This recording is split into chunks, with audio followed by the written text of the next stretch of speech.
So last night we had our confirmation mass. So the 6 o'clock mass yesterday was where we confirmed 21 young disciples for our church. And I say confirmed, but what I mean by that is anointed, because we anointed them for mission as disciples, to be those servants in the church who bring others to Jesus as they grow in their own relationship with Him. And it was a beautiful mass, but I've got to say, it was touch and go. It may have been the worst mass in history. May have been. But you know why it wasn't? Because England won at 3 o'clock. Okay. I must admit, when we planned the diary out, because we have all the dates in the diary for when the lessons are going to be and all that kind of thing, I didn't factor in the fact that England could be in the quarter-final on Saturday the 7th of July. Why would you? It never happens, right? So we said, right, we'll put the confirmation mass there. And then we had a problem. England are kicking off at 3. What if it goes to extra time and penalties? We'll be right up to the 6 o'clock mass for one of the most important masses of the year. But you know what was even more scary? What if it went to extra time and penalties and we lost? How was Father James going to be looking coming into that joyful confirmation mass? Been like a funeral. The Lord be with you. Thank God.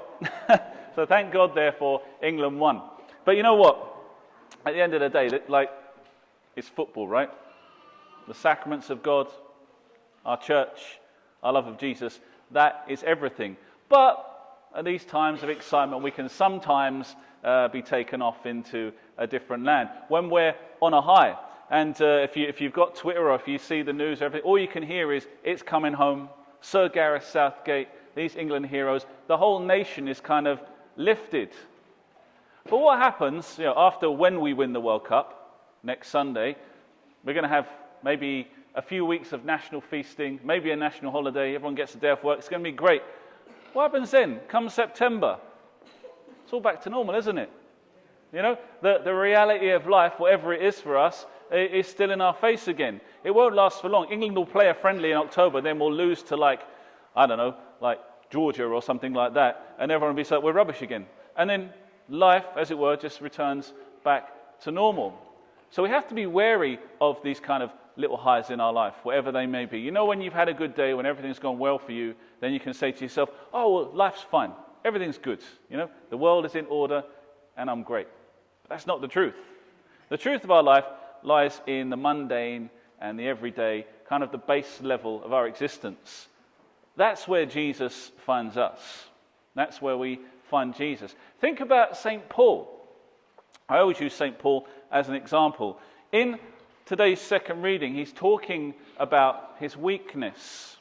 He's talking about the thorn in the flesh that God has given him through Satan to keep him weak, to keep him humble. Imagine how low down St. Paul is compared to where he was. This guy had it all. By the age of 30, he was a top rabbi. Great family, most probably, wife, kids, the whole lot. Not just that, he was a very privileged Roman citizen, because not only was he a rabbi, he was also a Greek speaker.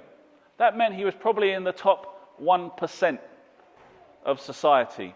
The guy was doing well. Do you know? He was on a high. And yet, in an instant, he gave it all up, because the truth of his life was shown to him in Jesus. When Jesus confronted him and said, I am Jesus, and you are persecuting me. And in that moment, Paul was cured from his blindness, and he chose another life. He chose to remain on the ground with Jesus. He went from city to city, from country to country, proclaiming the good news of Jesus Christ. He was stoned many times, whipped, beaten, and eventually beheaded for this love that he'd found in Jesus.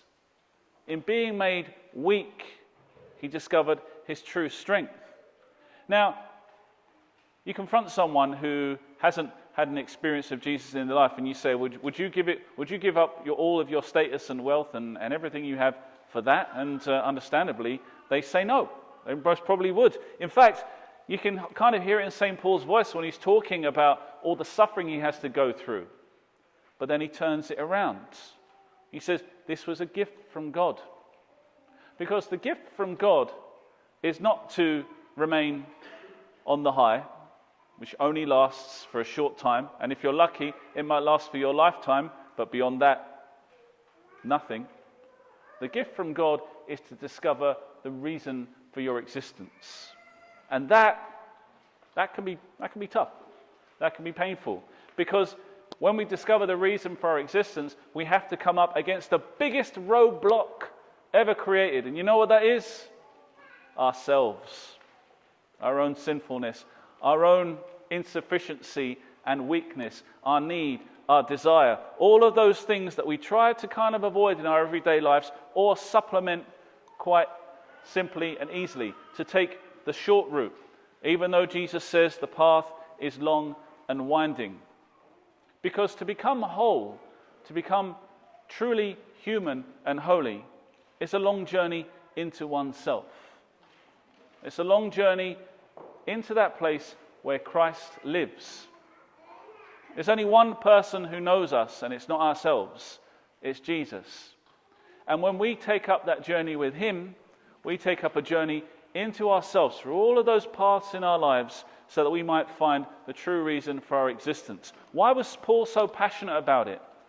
He'd had 30 years living on the surface and yet spent the rest of his life discovering the true reason of his existence. It was Jesus Christ, coming to know himself. He was passionate because he knew that salvation doesn't lie in power. Salvation doesn't lie in raising ourselves above. Salvation lies in going where Jesus went, into the tomb of our own souls and being risen from the dead.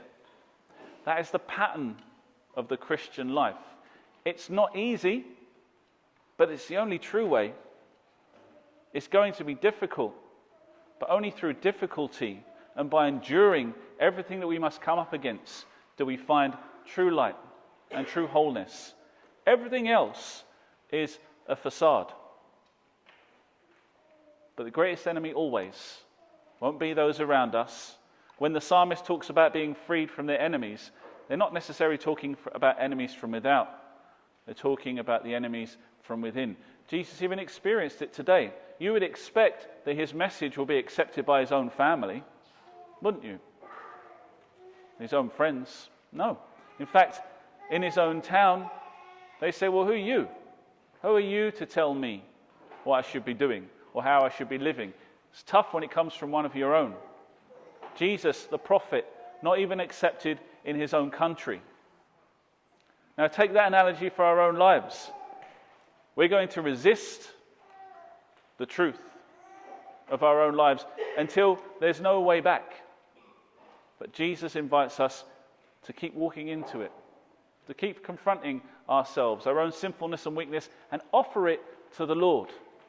Because when we present ourselves to him as weak, as insufficient, when we give ourselves to our family and to our community as weak and insufficient, what do we create space for? For his power. For his power to take over this community. For his love to be seen. And that is attractive. We've been talking about invitation and welcome this last few weeks. I believe that's what draws people to this community. It's what draws people to the members of this community. That there is joy here, true joy, not in abundance, but in affliction. And that's what people need. When you have abundance, it's easy to be joyful, but we all seek joy. And joy in Jesus Christ is to be found in all circumstances. In abundance, as rare as that is, but mainly in affliction. So on this day, let's consecrate ourselves to Jesus. Let's consecrate our weakness to him, our shame, our sorrow, which we've laid down before him, funnily enough, as we heard in the first song.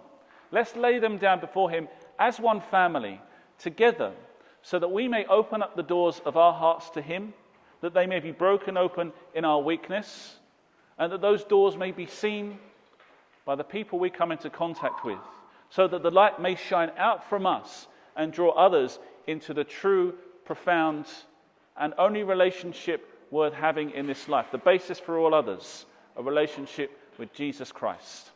Amen.